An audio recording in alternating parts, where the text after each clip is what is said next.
नमस्कार दोस्तों, आप सभी का स्वागत है आपके अपने चैनल महिषा जगत जननी में। आज हम सफला एकादशी व्रत कथा के बारे में जानेंगे कि क्या इस व्रत की कथा है एवं इसमें क्या करना चाहिए।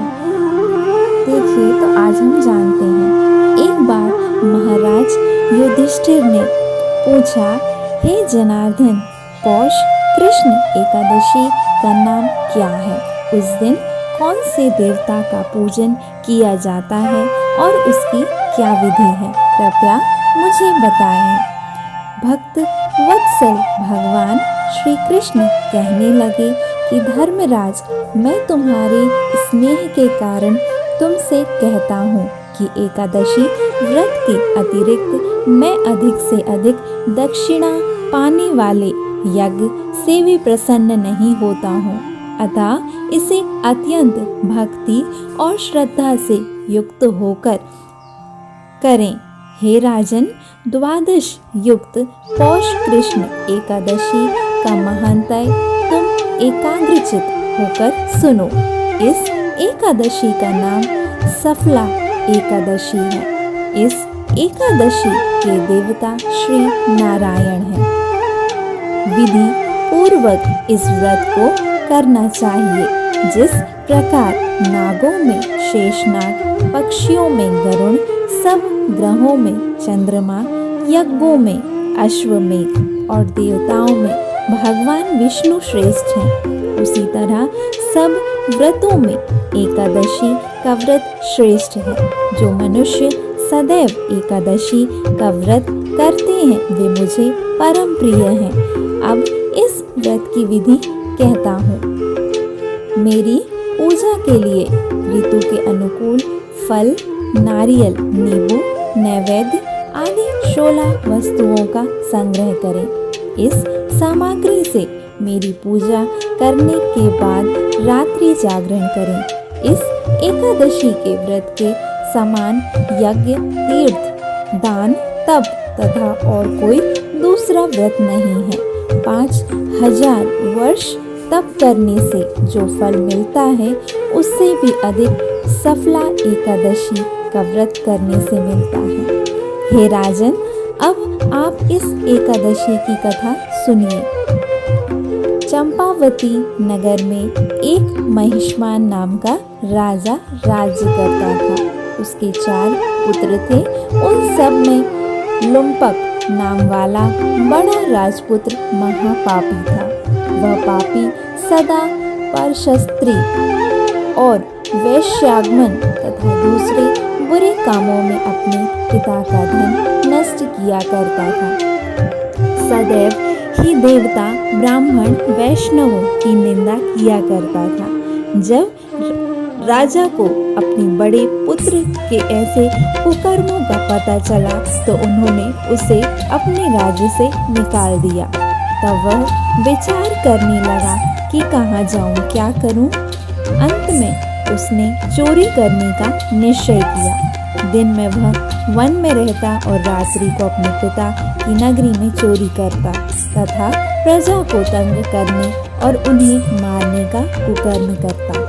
कुछ समय पश्चात सारी नगरी भयभीत हो गई।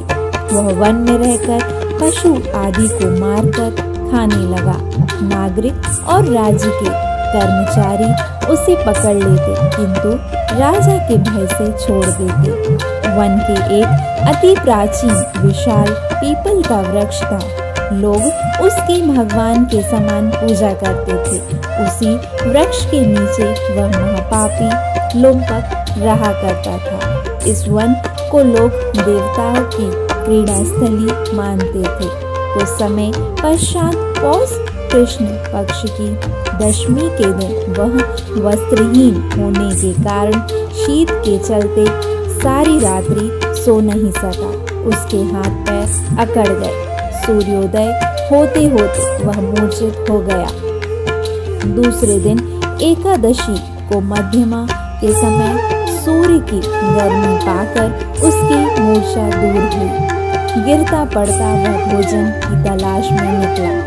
पशुओं को मारने में वह समर्थ नहीं था, अतः पेड़ों के नीचे गिरे हुए फल उठाकर वापस उसी पीपल वृक्ष के नीचे आ गया। उस समय तब भगवान सूर्य अस्त हो चुके थे। वृक्ष के नीचे फल रखकर कहने लगा, हे भगवान, अब आपकी ही अर्पण है ये फल, अब आप ही तृप्त हो जाइए। उस रात्रि को दुख के कारण रात्रि को भी नींद नहीं आई। उसके इस उपवास और जागरण से भगवान अत्यंत प्रसन्न हो गए और उसके सारे पाप नष्ट हो गए। दूसरे दिन प्रातः एक अति सुंदर घोड़ा अनेक सुंदर वस्तुओं से सजा हुआ उसके सामने आ खड़ा हुआ। उसी समय आकाशवाणी हुई कि हे राजपुत्र, श्री नारायण की कृपा से तेरे पाप नष्ट हो गए। अब तू अपने पिता के पास जाकर राज्य प्राप्त कर। ऐसी वाणी सुनकर वह अत्यंत प्रसन्न हुआ और दिव्य वस्त्र धारण करके भगवान आपकी जय हो कहकर अपने पिता के पास गया। उसके पिता ने प्रसन्न होकर उसे समस्त राज्य का भार सौंप दिया और वन का रास्ता लिया। अब लुम्पक शास्त्रानुसार राज्य करने लगा।